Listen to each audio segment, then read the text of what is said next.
Initially released as a Japanese exclusive in 1994, Bike Daisuki Hashirya-kon now has come to the West and to the rest of the world under the name of Riders Spirits, and on modern day consoles too, 30 years later. This is a Mario Kart looking, but certainly not handling or playing, game that sees you playing as little mini motorbike racers. All of the characters look like they've been kidnapped from the village people. But that aside, it is a character building game because initially you go in thinking, oh, I'll just be able to throw my bike around like other karting games, and that really isn't the case. You do have to brake. You do have to really skillfully turn your car through sometimes very tight chicanes, and the tracks include asphalt and dirt and transitioning between the two. That means that your bike handles very differently in different parts of the track, and especially in some of the levels where there's loads of oil spills and things like that, you really have to pay attention to what's going on around you to make sure that you have any chance of winning the game. In the main mode, where you're going around these 5 race cups, there is a pit lane that enables you to take a slightly longer route around the track, but in doing so it will allow you a power-up pickup, which you can have in one hand or another, and then throw down a bomb or throw out this really annoying thing that the AI love to do that totally blacks out your screen so you can only see the other competitors, and you've got to pray that someone's in front of you, otherwise you'll just end up steering off into a barrier and getting stuck. And if anything, if I have any negatives about this game at all, it is that power-up is ridiculously overpowered and really frustrating, and I wished it didn't exist. But you rarely get the chance to really think about power-ups, because unless you actively take the longer route round and go for the pit lane, quite often it's better to just keep racing and being precise so that you can stay up in front in the battle for the podium positions.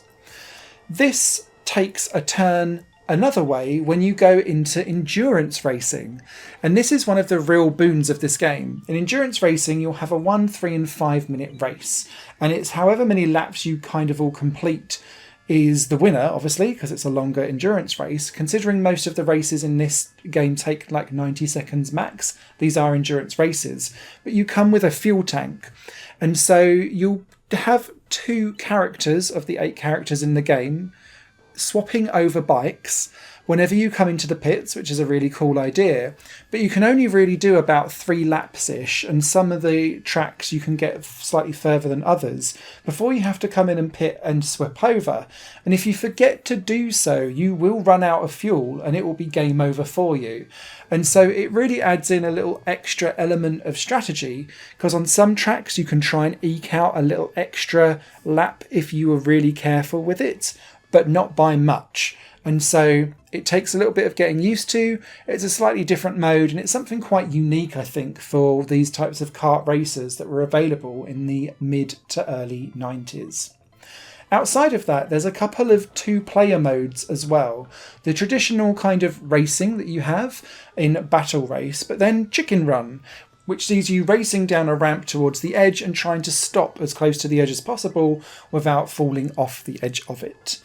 It's an interesting little side mission. It's not the main meal of the game, which is very much that single player racing and then the time trials that you can do, which are all about completing 5 laps as quickly as possible, alongside the cool endurance racing events, which I actually found very interesting, and adding a little bit of strategy that you just don't get in these kind of kart games. Will this stand the test of time and really be a top tier game in 2024? Perhaps not, but actually this is a real good time capsule of what made some of these games infinitely playable in the early to mid 90s. I have a real soft spot for these type of games, so my scoring will reflect that. Your mileage may vary somewhat, but I had a blast playing this game.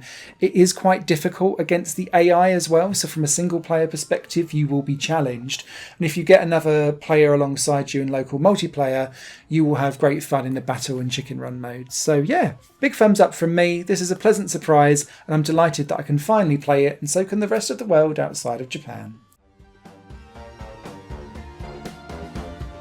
Higher Plane Games is part of the Higher Plane Network, a completely independent media outlet supported by people like you.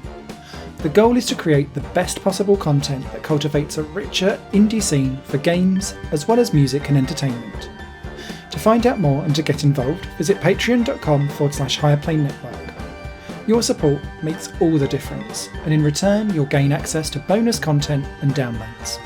Thank you for watching.